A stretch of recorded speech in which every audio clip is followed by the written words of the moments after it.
आजचा आपला हा लेख आईच्या पदराला समर्पित. आईचा पदर तो एक काळ होता ज्यात आईची ओळख होती, तिचं जगणं होतं आणि आपल्या लहानशा जगाचं विश्व होतं. आई सकाळी उठून चहा करताना पदर खांद्यावर घ्यायची. दुधाचं पातेलं उकळू लागलं की पदरानेच ती उकळी थोपवत असे. भजी करताना, भात ढवळताना, वरणाला फोडणी देताना तिचा पदरच तिची ढाल व्हायचा. स्वयंपाकघरातून येणाऱ्या धुरात पाणी डोक्यावरून नेताना पदराने चेहरा झाकून ती पुढे जायची. रोजची प्रार्थना करताना देवापुढे उभी राहून ती पदर डोक्यावर घेत असे. त्या क्षणी ती फक्त आई न राहता श्रद्धेचं मूर्तिमंत रूप वाटायची. आम्ही भांडायचो, रडायचो, हट्ट धरायचो, पण तिचा पदर आमच्यासाठी कायम मायेचं पांघरूण होता. शाळेच्या दिवशी छोटासा पावसाचा शिडकावा आला की आई पदराचं आडवं छत्र करून आम्हाला झाकायची. त्या पदराच्या आत आम्ही थांबत असू आणि पाऊस आमच्यावर थांबलेला वाटायचा. आई कधी पदराला गाठी मारायची. म्हटलं विसरू नये म्हणून. त्या गाठी म्हणजे तिचं स्मरणशक्तीचं कोडं नव्हतं.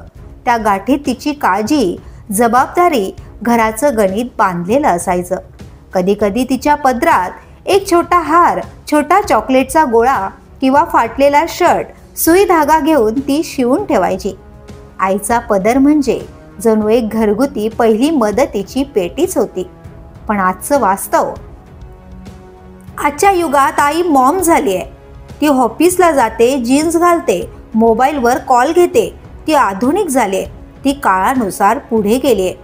पण तिच्या पदरासारखं मायेचं, प्रेमाचं, सहवासाचं वस्त्र मात्र हरवलंय. मॉमचे हात आता सॅनिटायझर लावतात, पण जुन्या आईचे हात पदराच्या कडेला पुसून चरणांना स्पर्श करत म्हणायचे, जा बाळा, छान पेपर लिही. पदर हरवला नाही, तो बदलला आहे. पदर फक्त एका साडीचा भाग नव्हता. एक भावना होती, संस्कृती होती, नात्यांची ऊब होती. आजही कधी माऊलीच्या पदरात एखादा फुललेला क्षण सापडतो. शाळेतील काकूंनी पदराने झाडलेलं टेबल किंवा रस्त्यावर रडणाऱ्या बाळाच्या तोंडाला पदर लावणारी आजी. ती पदरात होती. ही पदरातली नाही, पण तीही आईच आहे. काळ बदलला, कपडे बदलले, पण आईच्या प्रेमाची पद्धत मात्र बदलली नाही. आज आई मोबाईलवर वेळ पाहते, पण तरीही तिच्या डोळ्यात तिच्या बाळासाठी पदरभर आभाळ असते. त्या प्रत्येक आईला सलाम, ज्यांच्या पदरात आपण मोठे झालो, आणि त्या आईलाही सलाम, ज्यांनी आपल्या जिंच्या काळातही पदराचा श्वास जपून ठेवलाय. म्हणूनच आईच्या पदरात विश्व सामावलंय. मायेचा गंध तिच्यात लपलाय. डोक्यावरून फिरतो तिचा पदर, जणू संकटावर उभा आधार. ओल्या केसातून वारा झुलतो, तिचा पदर हळूच ओला चिंब होतो. कधी पुसते घाम माझ्या कपाळावर, कधी झाकते दुःख तिच्या लुगड्यावर.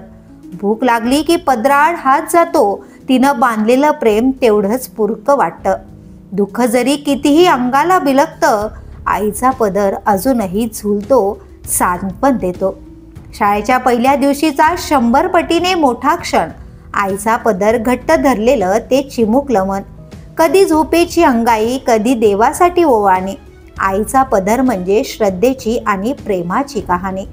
आईचा पदर म्हणजे मायेचं मंदिर. त्या पदराखाली जग जिंकलं तर वाटतं हेच खरं सोनं, हेच आपलं घर.